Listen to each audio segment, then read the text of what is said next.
Imam Syafi'i ketika berguru di kota Mekkah, beliau disuruh oleh gurunya, "Wahai Muhammad, pergilah engkau ke Madinah untuk berguru lagi. Karena sesungguhnya ilmuku sudah habis, semuanya sudah kuajarkan padamu." Imam Syafi'i menuruti gurunya itu dan berpamitan kepada ibunya. Berkatalah ibundanya, "Nak, pergilah engkau menuntut ilmu di jalan Allah. Kita ketemunya nanti di akhirat." Maka Imam Syafi'i pun berangkat ke Madinah mencari guru untuk belajar. Saat itu usianya masih sangat muda. Di Madinah, beliau berguru kepada Imam Malik. Tak butuh waktu lama bagi Imam Syafi'i untuk menyerap ilmu dari Imam Malik sehingga semua orang terkagum-kagum dibuatnya. Termasuk sang guru yang pada saat itu merupakan ulama tertinggi di Madinah, tampuknya kutub Hijaz, yaitu Imam Malik. Imam Syafi'i menjadi murid kesayangan Imam Malik. Selesai belajar di Madinah, Imam Syafi'i masih melanjutkan pencarian ilmunya ke Irak. Irak saat itu juga merupakan salah satu kutub ilmu se-Islam selain Madinah, karena di sana ada Imam Abu Hanifah dan murid-murid beliau. Jadi, pada masa itu terdapat dua kutub ilmu Islam, yaitu kutub Hijaz di Madinah, yang mana Imam Malik sebagai maha gurunya, dan ada kutub Baghdad, di mana Imam Abu Hanifah sebagai maha gurunya. Berangkatlah Imam Syafi'i mengembara ke Irak, dan Imam Syafi'i menimba ilmu di sana kepada murid-muridnya Imam Abu Hanifah atau Imam Hanafi. Meski sudah banyak menyerap ilmu di Irak, Imam Syafi'i belum ingin pulang, karena belum ada panggilan dari ibundanya. Di Irak, Imam Syafi'i berkembang menjadi murid yang terkenal sangat pintar dan tercerdas, sehingga dalam waktu singkat, beliau sudah diminta untuk mengajar. 1 murid, 2 murid, 3 murid, sampai ribuan murid berbondong-bondong datang untuk berguru kepadanya. Hingga ia pun menjadi ulama besar yang terkenal ke seluruh penjuru Irak hingga Hijaz pada waktu itu. Ketika musim haji datang, ibunya Imam Syafi'i selalu menunaikan haji. Suatu ketika di musim haji di Masjidil Haram, ada sebuah pengajian besar yang mana pengajiannya dipimpin oleh seorang ulama besar dari Irak.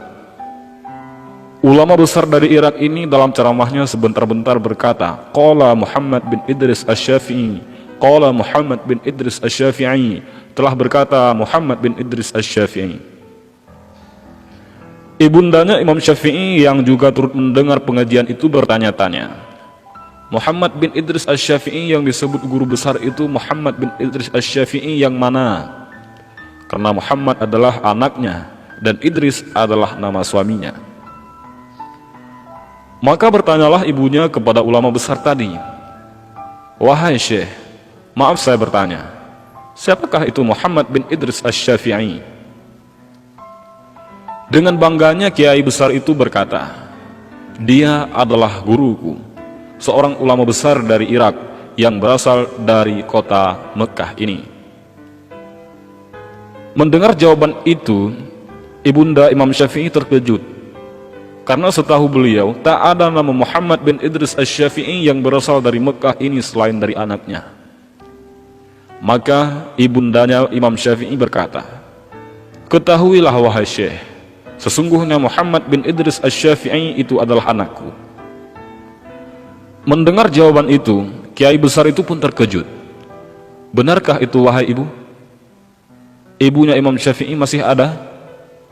"Benar wahai Syekh, Muhammad bin Idris Asy-Syafi'i itu adalah anakku."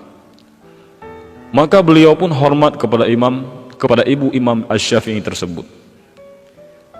Setelah bercerita banyak, Syekh dari Irak tadi pun bertanya, "Lalu apa pesanmu buat Imam Syafi'i wahai ibu?" "Katakanlah kepada anakku, jika ia ingin pulang ke Mekah sekarang, dia boleh pulang." Setelah sampai ke Irak, maka pesan pun disampaikan kepada Imam Syafi'i, "Wahai Imam, ibumu berpesan, jika Imam ingin pulang ke Mekah sekarang Imam boleh pulang." Maka Imam Syafi'i pun bergegas ingin pulang. Sudah sangat rindu kepada ibunda tercintanya. Namun di sisi lain, masyarakat Irak begitu berat melepaskan sang imam. Namun dengan berat hati dan perasaan penuh haru, mereka pun rela melepaskan Imam Syafi'i untuk pulang. Karena mereka sudah sangat mencintai kepada Imam Syafi'i, dan Imam Syafi'i merupakan ulama besar, maka saat Imam Syafi'i ingin pulang, mereka banyak sekali memberikan bekal kepada Imam Syafi'i. Di antaranya banyak yang memberi onta hingga Imam Syafi'i mendapatkan ratusan unta, yang mana masing-masing unta terdapat isi bekal dan kekayaan di punggungnya. Imam Syafi'i terkejut melihat begitu banyaknya bekal yang diberikan kepadanya.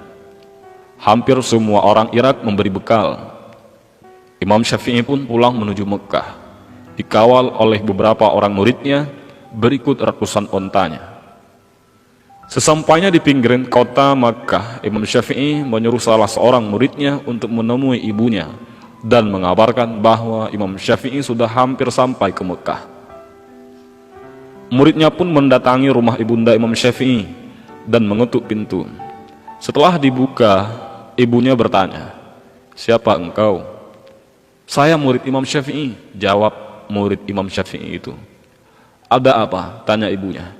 "Imam Syafi'i sedang dalam perjalanan pulang ke sini, Bu, dan sekarang sudah berada di pinggiran kota Mekah," jawab muridnya lagi.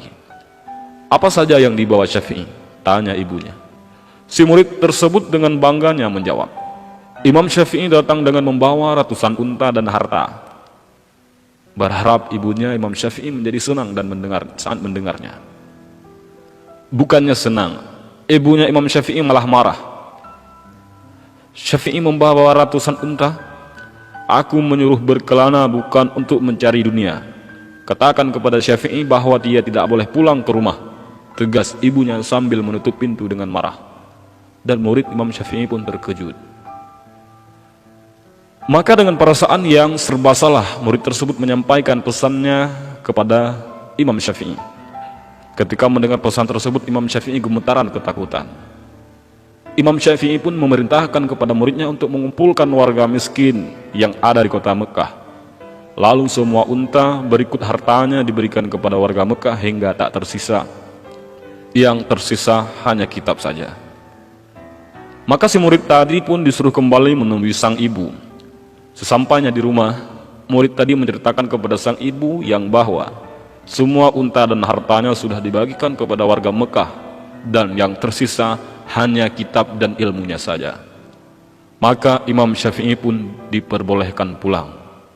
Wallahu a'lam bishawab.